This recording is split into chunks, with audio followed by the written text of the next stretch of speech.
안녕하세요. 고독한 큐레이터 닥터 K입니다. 오늘은 이집트 미술입니다. 왜 이집트 미술인가? 서양 미술사 책들을 보면 대부분 약속이나 한 듯이 초반에 이집트 미술이 들어가 있어요. 왜 그럴까요? 자, 이 허접한 도표가 이집트 미술의 위험을 보여주고 있습니다. 일단은 이쪽을 먼저 보시면요. 이집트 미술이 그리스 미술에 영향을 끼칩니다. 그리고 그리스가 로마에, 그리고 그리스와 로마 미술이 르네상스 미술에 영향을 끼치고요. 그리고 여기서부터 여기까지가 오늘날의 미술에 영향을 끼칩니다. 즉, 이집트 미술이 단계적으로 밟아 올라와서 오늘날의 미술에게까지 영향을 끼치는 거라 이거죠. 직접적으로 영향을 끼치기 때문에, 즉 서양 미술에 영향을 끼치기 때문에 서양 미술을 언급할 때는 꼭 이집트 미술이 나올 수밖에 없는 겁니다. 여기 보시면요, 두상이 하나 있죠? 미라를 왜 만듭니까? 통치자들이 죽고 나서도 쿵짝쿵짝 잘 살아보려고 만든 거잖아요. 그죠? 그런데 이것만으로는 영생에 대한 확신이 부족했는지 이런 조각상이나 통치자의 살아생전 그림들도 만든다 이거죠. 통치자의 영혼이 이 조각상 안에서 영생을 누리라 이겁니다. 그야말로 이제 이집트 미술은 영원함을 위한 미술이라 이겁니다. 근데 이것 때문에 여러 사람들이 이제 목숨을 건지는데요. 원래는 통치자가 죽으면은 하인과 노예들을 같이 산채로 묻었는데 나중에는 그 사람들 대신에 이제 이런 조각상들을 집어넣습니다. 죽다 살아난 거죠. 이 그림을 보시면요. 겉으로 보기에는 문제가 없어 보이는데 하나씩 뜯어보면 좀 이상합니다. 일단은 여기 연못을 보세요. 연못을 보니까 위치가 위에서 내려다 본 것 같은 그러한 관점인데, 그렇다면은 여기 물고기를 한번 보시면요. 물고기를 위에서 내려다보면 어떻게 보입니까? 상식적으로 이렇게 일자형으로 좀 보일 겁니다. 뭐 살이 좀 올랐다면 여기 통통하게 여기 좀 더 이렇게 보였겠죠? 그리고 여기 오리를 한번 보세요. 오리.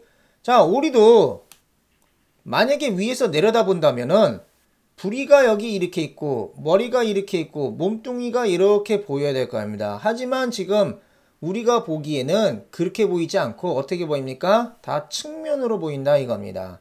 그리고 여기 있는 나무들도 마찬가지예요. 위에서 본다면 뭔가 둥그렇게 이렇게 보일 것 같은데 측면으로 보이죠? 자, 이거 왜 그럴까요? 그 이유는 이때 당시 이집트 사람들은 측면이 그 사물의 많은 정보를 보여준다고 믿었기 때문에 이런 식으로 묘사한 거라 이거죠. 그러니까 눈에 보이는 대로가 아니라 그들만의 정해진 양식대로 그렸다 이겁니다. 아울러 여기 색상도 보세요. 이 친구들은 색상을 다채롭게 쓸 줄 알았습니다. 여기 보니까 노란색도 있고 파란색도 있고 진하게 파란색도 있고 여기 이렇게 갈색도 보이죠. 이걸 어떻게 만드냐 하면 돌가루나 쑥가루 혹은 이제 바짝 마른 나뭇잎 가루 등을 잘 빻아요. 그리고 열을 가합니다. 그 다음에 여기에 물이나 설탕물 같은 것을 입히면 접착력이 생기잖아요. 그리고 나서 이걸 바르면은 그게 바로 물감이 되는 겁니다. 제법이죠? 이 사진을 먼저 보겠습니다. 이것도 겉으로 보기에는 문제가 없어 보여요. 하지만은 잘 살펴보면 좀 이상합니다. 얼굴을 먼저 볼게요. 얼굴을 봤더니 측면으로 되어 있는데 시선은 이쪽으로 가 있죠? 그렇다면 시선이 이렇게 가 있으면 눈 모양은 보통 어떻게 됩니까?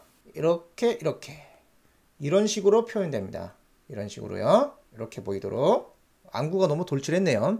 그런데 여기 눈을 보시면요. 그렇게 되어 있지 않죠? 이렇게 정면으로 나와 있다 이겁니다. 이거 조금 이상하죠? 자, 그리고 여기 몸을 한번 보세요. 상체를 봤더니 어떻게 되어 있습니까? 정면을 보여주고 있습니다. 하지만 여기 배꼽이 어디로 가 있어요? 측면으로 돌아가 있죠? 그리고 여기 팔도 정면이 아니라 다 측면으로 보여주고 있습니다. 이것뿐만이 아니에요. 여기를 발가락을 보시면요. 방향이 이쪽으로 가 있으면 발가락 뭐가 보여야 됩니까? 엄지발가락이 보여야 되죠. 그렇다면은 여기를 보세요. 방향이 이쪽으로 가 있으면은 무슨 발가락이 보여야 됩니까? 이쪽은 새끼발가락이 보여야 됩니다. 그런데 어떻게 된 거야? 여기하고 여기하고 다 똑같죠? 흡사 갖다 붙이기를 한 듯한 그런 느낌입니다. 이거는 이집트 사람들이 관찰력이 부족해서 이렇게 그린 게 아니라요. 아까 요거처럼 네바문의 정원 이 그림처럼요. 하나의 양식화된 표현이기 때문에 즉 요렇게 하고 요렇게 하고 요렇게 하는 것이 그 사람의 많은 정보를 보여주는 거라고 믿었기 때문에 이렇게 양식화된 표현으로 했다 이겁니다. 그뿐만이 아니라 이러한 것들, 이러한 사람들을 다 뭡니까? 왕이나 통치자가 죽으면은 사후세계에서 다 시중을 들고 뭔가 모셔야 되는 거라고 생각했기 때문에 혹시라도 이 팔이 이 몸에 가려진다든가 혹은 다리가 서로 겹치게 이런 식으로 표현할 수가 없었어요. 왜냐하면 이렇게 하면은 이 사람들이 나중에 사후세계에서 살아났을 때 팔이 하나 없다던가 혹은 다리가 하나 없어질 수가 있기 때문에 그러한 사태를 막기 위해서 구태여 이렇게 이런 식으로 우리가 보기에는 이상하지만 이런 식으로 표현을 할 수밖에 없었다 이겁니다. 이쪽도 한번 보세요. 여기 봤더니 자 이렇게 얼굴을 보시면은 이쪽을 보고 있죠? 하지만 눈은 어떻습니까? 눈은 정면으로 되어 있어요. 그리고 이게 상체를 보시면 상체는 정면인데 배꼽이 이렇게 돌아가 있죠? 여기 발가락, 엄지발가락이 있는데 여기도 엄지발가락이 있습니다. 마찬가지로 생각해 주시면 되겠습니다. 자, 여러분 여기를 한번 봐주세요. 크눔호텝 묘실의 벽면이라고 되어 있는데 여러분 크눔호텝이라는 사람은 당시 이집트 왕의 친구이자 제사장이었습니다. 그럼 당연히 어땠습니까? 지위가 높은 사람이었겠죠. 여기 사람, 여기 그리고 여기 있는 사람이 바로 크눔호텝입니다. 근데 좀 이상하지 않아요? 크눔호텝에 비해서 다른 사람들이 너무나 작습니다. 이렇게 크눔호텝이 덩치가 유난히 컸기 때문에 그런 걸까요?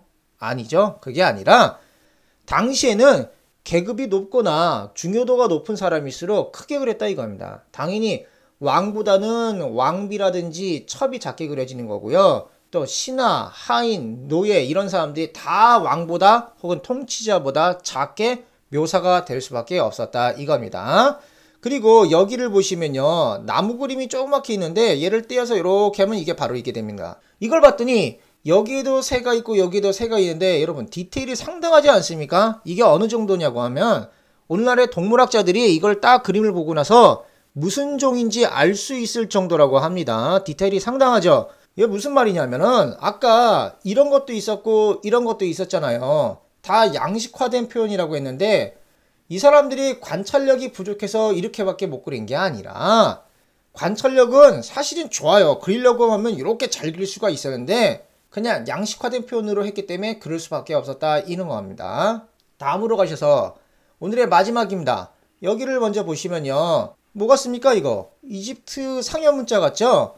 이거 해독할 수 있는 사람이 있습니까? 뭐 당연히 우리는 당연히 못하겠는데 이 당시 학자들도 이 문자를 해독할 수가 없었다고 합니다. 너무나 어려워가지고. 자, 그런데 행운이 찾아옵니다. 나폴레옹이 이 이집트를 침공하게 되는데 당시 이제 나폴레옹의 원정대들이 알렉산드리아, 즉 이집트 알렉산드리아의 로제타라는 지역에서 어떤 돌을 하나 발견합니다. 그 돌이 이거예요.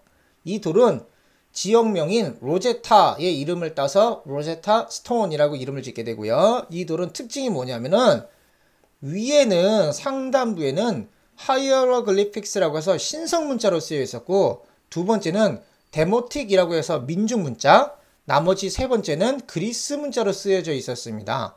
그런데 신성 문자가 뭐냐 하면은 고대 이집트 사람들 중에서 지배계층이 쓰던 문자였고요.